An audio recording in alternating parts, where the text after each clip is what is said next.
Salut, bienvenue à Matt Garner 95. Aujourd'hui, j'ai fait le suivi de mes semis que j'ai commencé il y a 6 jours passés. Avant, s'il vous plaît, likez la vidéo, abonnez-vous à ma chaîne et on commence. Je vais regarder où qu'on est rendu dans notre semis.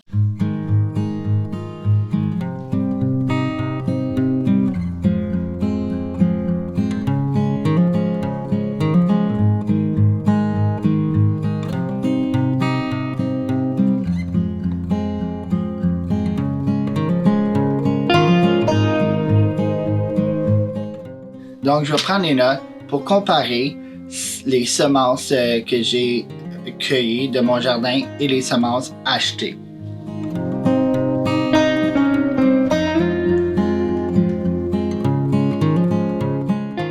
On va commencer pour comparer. J'ai les épinards puis les radis, j'en avais pas fait des séchelles mais du jardin. Donc, je vais vous montrer à la fin les résultats. Donc, on va commencer avec la laitue. Note ici.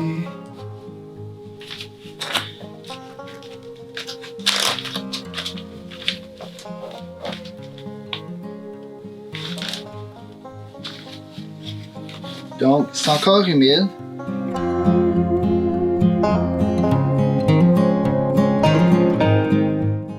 Donc, je peux compter qu'il y en a environ 6 semences sur 10 qui ont germiné. 6 sur 10. Et à la fin, je vais tout essayer de les planter, voir s'ils vont survivre, que c'est un peu difficile. Si on les enlève du cacao, on peut peut-être abîmer les racines, puis sont fragiles les racines. C'est la partie la plus importante, mais on va les essayer, on perd rien. Donc j'ai déjà préparé un pot multicellules de 112 pour les transplanter. Ouh. Ceux du jardin ont l'air déjà bien plus beaux. Oh.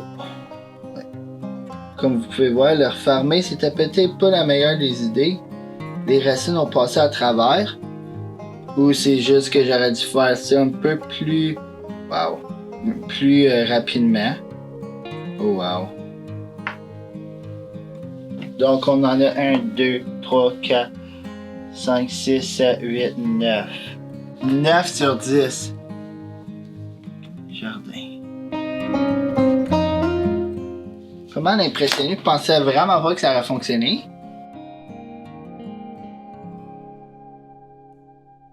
Là, on a la requête.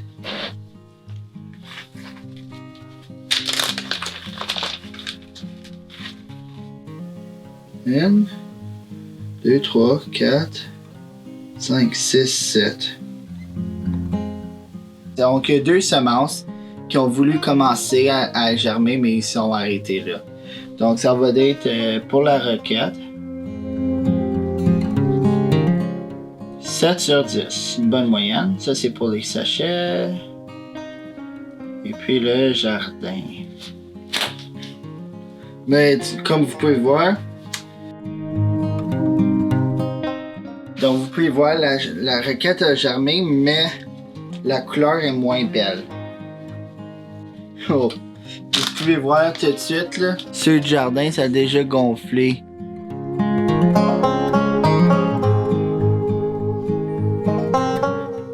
J'essaie de prendre mon temps. Ah, tu vois, celui-là, je l'ai coupé, là, pour essayer de moins arracher les racines. Donc, on a 1, 2, 3, 4, 5, 2, 4, 6, 7, 8, 9. Donc encore un 9 sur 10. Donc, faire un peu de place, hein? Bon, le pak choy. Ok, c'est gonflé pour le pak choy. Toutes les scottables sont encore bien humides. Le 6 vraiment bien formé. Un 7e qui commence, puis les 3 autres... aucun signe de germination. Donc on va dire 6 sur 10 avec une petite note que 1 est en train de commencer. Et puis le pak choy pour le jardin. On peut vraiment voir que c'est vert à travers.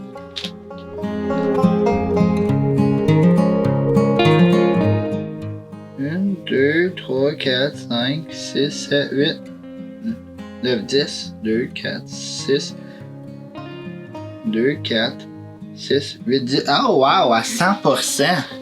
Donc le jardin à 100% pour les pak choy. C'est des résultats que je prévoyais pas vraiment. Moi, je croyais vraiment que les sachets, il y aurait eu environ 80 à 90% de germination, puis que le jardin 50-60, mais c'est une moyenne de comme 9 pour le jardin. Tout est 9 sur 10, sauf que le pak choy c'est 10 sur 10. Bon, et puis en bonus, les épinards de mon jardin, ça n'a pas germiné. Je vais quand même le garder. Les épinards d'avance par le passé que j'ai cueillis, ils ont la misère. Et puis ils ont une coquille plus grosse, plus difficile. Donc il faudrait peut-être le pré-tremper 24 heures avant de faire le test de germination. Et puis le radis, c'est comique, ça en sort. Donc ça c'est le radis de mon jardin. Moi je trouve ça excitant de voir les tests de germination comme ça. C'est vraiment une merveille de voir que ça a commencé avec une petite semence. Puis que c'est rendu, oh wow, que c'est rendu vraiment gros. Donc on en a 1, 2, 3, 4, 5, 6, 7, 8. Comme vous pouvez voir, le système racinaire est vraiment présent.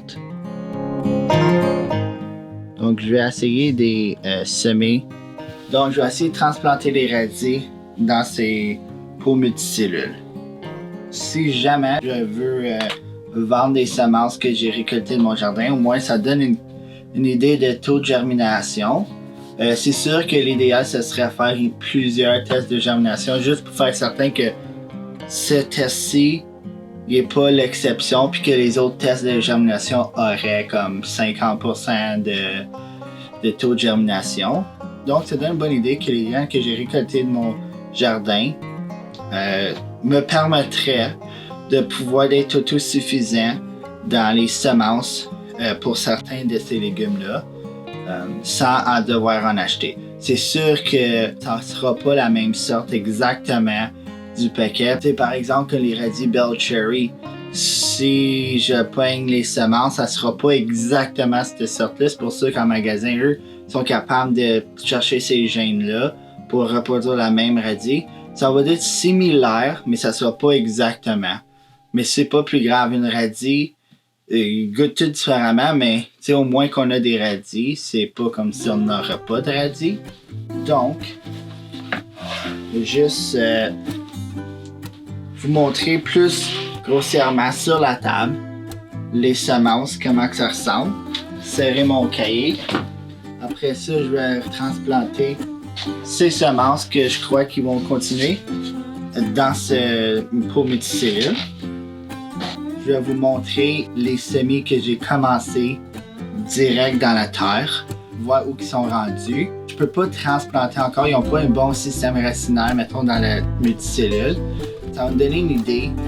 Si je dois ajuster la lumière, on va probablement faire une autre succession et ajuster la lumière pour pouvoir voir si ils vont probablement être très longs. Ça serait un signe qu'il n'y a pas assez de lumière et qu'il essaie d'aller chercher la lumière. Donc, si c'est le cas, je vais juste rasseyer, monter mon plateau ou soit baisser ma lumière pour que l'espace soit plus petit entre les deux. Donc, l'espace lumineux va être plus direct, plus intense, qui va permettre probablement, si c'est la bonne intensité lumineuse pour les légumes, d'avoir un moins long coup. Donc, la semaine prochaine, je vous montre les résultats des semis commencer directement dans le sol, ainsi que mes observations afin d'ajuster les lumières et les semis en conséquence. Donc j'espère que vous avez aimé cette vidéo. S'il vous plaît, likez-la, abonnez-vous à ma chaîne et on se voit la semaine prochaine. Salut!